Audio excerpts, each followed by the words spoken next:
ভাগের এক ভাগ যদি বাসে তাইলে জানলাই কুলাইব না।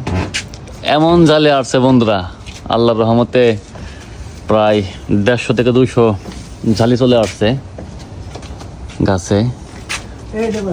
অনেক জালি দেখা যাচ্ছে, শত শত জালি কিন্তু গাছে, প্রচুর জালি। তো সব জালি যে বাঁচবে তা কিন্তু নয়, কিছু জালি ঝরে যাবে, কিছু পোকামাকড়ের কামড়ে মরে যাবে, এই হলো কথা। আর এতে মন খারাপ করার কিছু নেই।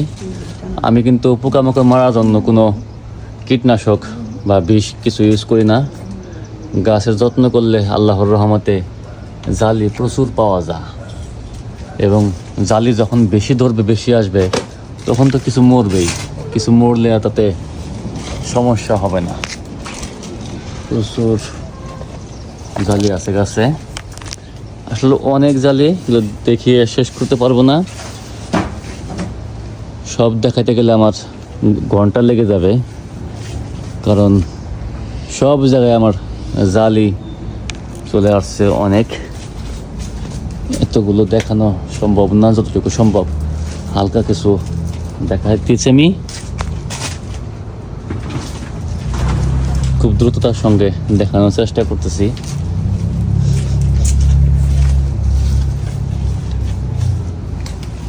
এবং এর মধ্যে কিছু জালি আমার বড় হয়ে যাচ্ছে এদিক দিয়ে, এখানটায় দুটো বড় হয়ে যাচ্ছে জালিগুলো।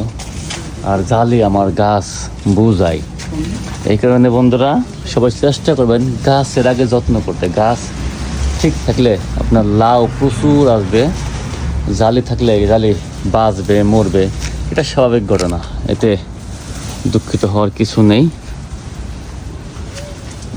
এই দেখুন জালি, আসলে রোদ উঠে গেছে, সব দেখা যাচ্ছে না আমার। জালি যেতে মরে যাচ্ছে, জালি কিন্তু আমার সব জায়গায় আছে। এটা একটু বড় হয়ে যাচ্ছে, এই দেখতে পাচ্ছেন, এটা কিন্তু মশায় কামড় দিছে। মশার কামড় বা পোকার কামড়ে এরকম নষ্ট হয়ে গেছে, তারপর এটা বড় হচ্ছে, মনে হয় খেতে পারবো। বাকিটা আল্লাহ ভরসা। আর আমার এখানটায়ও জালি আছে, এদিকটায় আছে, আরও দেখাচ্ছি। এই যে দেখুন, তো দেখতে পাচ্ছেন কি অবস্থা। আল্লাহর রহমতে জালি কিন্তু ভালো আছে। এই গাছটা আমার শুধু শাক খাওয়ার জন্য লাগাইছি। শাক খাওয়ার জন্য যে গাছ লাগাইছি সে গাছে কিন্তু সহজে লাউ ধরে না, এটা শুধু শাকই হয়।